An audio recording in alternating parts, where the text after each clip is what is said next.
So to put up an app on the TestFlight, you need an Apple developer account. And this does cost money. Once you have the developer account approved, you will see this screen where you can control the membership certificate, iTunes Connect, and other stuff in here. To put an app on TestFlight, we need to register a bundle identifier. Now, we can do this either through the web developer console here or through Xcode. So I'm going to do it through Xcode. We'll go ahead and open ios/bakesale.xcode project. And if you go to the main screen, you'll see the general tab here. And what we're trying to register is this identifier. And it's by default generated like that. You don't have to use the exact same thing. Usually it's the domain in reverse. So I'm going to actually do that. I'm going to go with com.bakesale for good.bakesale. So this is now my bundle identifier, and I can go to the console and register it, but we can also register it here in the capabilities tab. If you enable features here, Xcode is going to register the app ID immediately. So let me enable the push notification feature. You need to choose a team here, so we can go ahead and do that.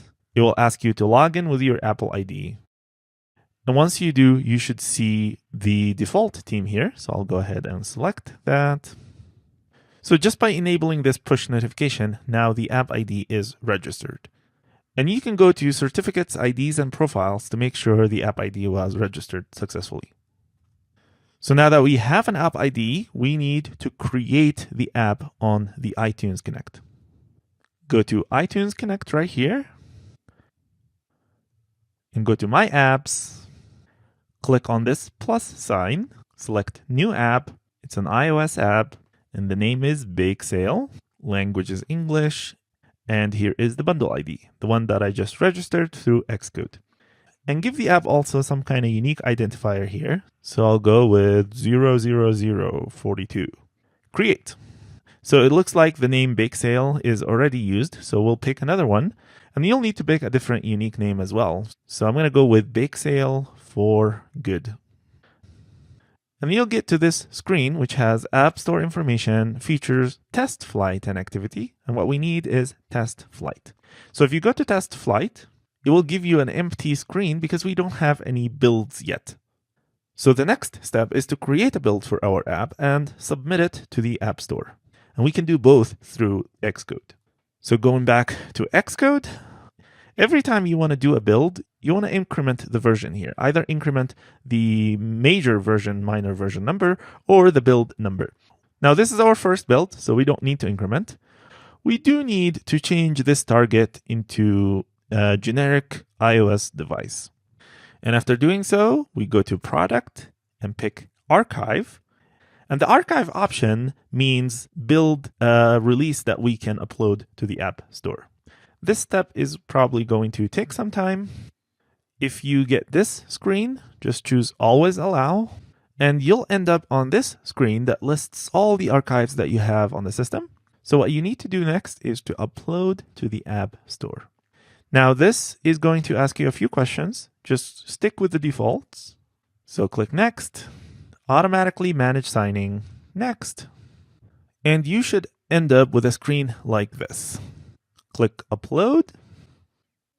And if everything works, you'll get the Upload Successful screen. If you go back to the iTunes Connect console and refresh, click on iOS, you'll see the build that we just uploaded, and it will be in the processing stage. So this is going to take a few minutes. Just give it some time. And you should get an email when it's done. Once you get that email that the app has completed processing, you might see a screen like this. I have a build, but it's missing compliance. This is related to encryption, so just go ahead and click on this and click on Provide Expert Compliance Information and just pick No. The app does not use any encryption. And start internal testing. Once you see this ready to test, you are ready to send this application for internal users. And the cool thing is, you don't have to go through the app review process to test it with internal users. If you want to test it with external users, you have to submit the app for review. So to add internal testers, you want to click here, Add iTunes Connect Users. And in here, you should see the list of your internal testers. I don't have any, so let's go ahead and add a few. So click on this plus and provide the tester information. Click next.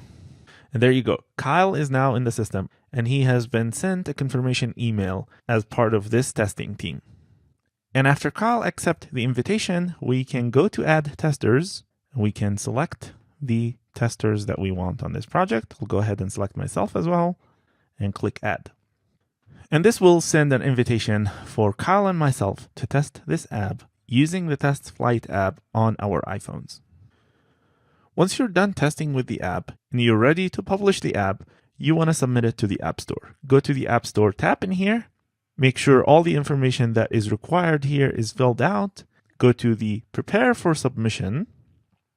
And in here, you need to do a few things. You need to add some actual screenshots from the app in here. You need to fill some of this information and select the build before you submit the app. So you can select the build that we just did.